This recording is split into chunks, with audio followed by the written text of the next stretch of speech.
दुनिया के नक्शे पर एक बार फिर युद्ध के बादल मंडरा रहे हैं।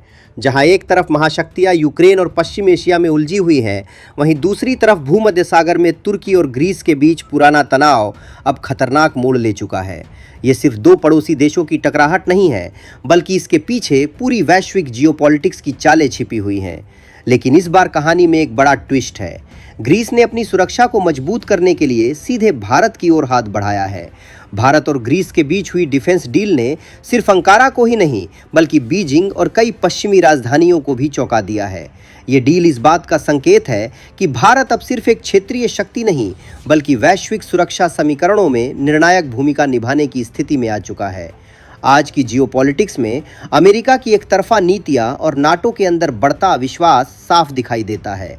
नाटो के कई सदस्य देश अब खुलकर ये सवाल उठा रहे हैं कि क्या अमेरिका वाकई उनके हितों की रक्षा कर रहा है या फिर अपने साम्राज्यवादी एजेंडे को आगे बढ़ा रहा है।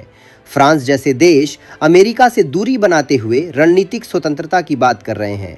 इसी माहौल में ग्रीस ने यह तय किया कि अपनी सुरक्षा के लिए उसे भरोसेमंद और संतुलित साझेदार की ज़रूरत है, और यही जगह भारत को मिलती है। अब नज़र डालते हैं तुर्की पर। तुर्की लंबे समय से कश्मीर मुद्दे पर भारत के खिलाफ बयानबाजी करता रहा है और खुद को इस्लामिक दुनिया का नेता दिखाने की कोशिश करता रहा है। लेकिन आज हालात बदल चुके हैं। ग्रीस 2019 में भारत के साथ व्यापार के लिए तैयार हो गया है कि सैन्य ताकत में हो रही बढ़ोतरी और उस पर मेड इन इंडिया की मुहर तुर्की को अंदर तक डरा रही है। उसे डर है कि शक्ति संतुलन उसके हाथों से फिसल रहा है। इस पूरी कहानी का केंद्र है भारत का स्वदेशी हथियार वैप, यानी व्हील्ड आर्मर्ड प्लेटफॉर्म। टाटा और डीआरडीओ द्वारा विकसित ये 8x8 बख्तरबंद वाहन आधुनिक युद्ध की ज़रूरतों के हिसाब से तैयार किया गया है। ये वाहन पहाड़ी इलाकों में तेज़ी से मूव कर सकता है, रेगिस्तानी हालात में टिक सकता है और सबसे खास बात, पानी में तैरते हुए ऑपरेशन को अंजाम दे सकता है। यानी सीमित संसाधनों में भी ये बहुभूमिकाओं वाला घातक हथियार साबित होता है। तुर्की की मीडिया वैप को सिर्फ एक बख्तरबंद गाड़ी नहीं, बल्कि रणनीतिक चेतावनी के तौर पर देख रही है। कई तुर्की विश्लेषकों ने इसे सीधे सीधे ग्रीस की ओर से शक्ति प्रदर्शन और भारत की एंट्री को ऐलान जंग कहा है। और ये डर यहीं खत्म नहीं होता।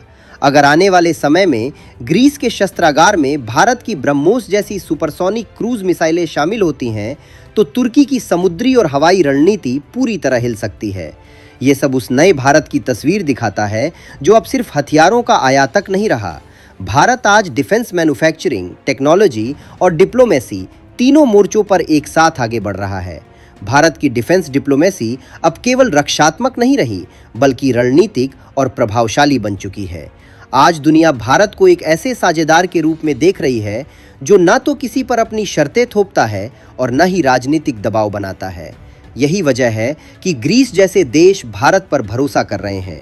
तुर्की का डर सिर्फ हथियारों से नहीं, बल्कि इस बदलते वैश्विक संतुलन से है, जहां भारत केंद्र में आ रहा है। अब सवाल आपसे है, क्या भारत को ग्रीस की खुलकर और मजबूती से मदद करनी चाहिए? क्या ये भारत के हित में है कि वो भूमध्य सागर की राजनीति में और गहराई से उतरे? अपनी राय कमेंट बॉक्स में ज़रूर लिखिए। जियोपॉलिटिक्स और डिफेंस की ऐसी ही प्रोफेशनल और इन डेप्थ एनालिसिस के लिए चैनल को सब्सक्राइब करें और बेल आइकन दबाना ना भूलें। जय हिंद।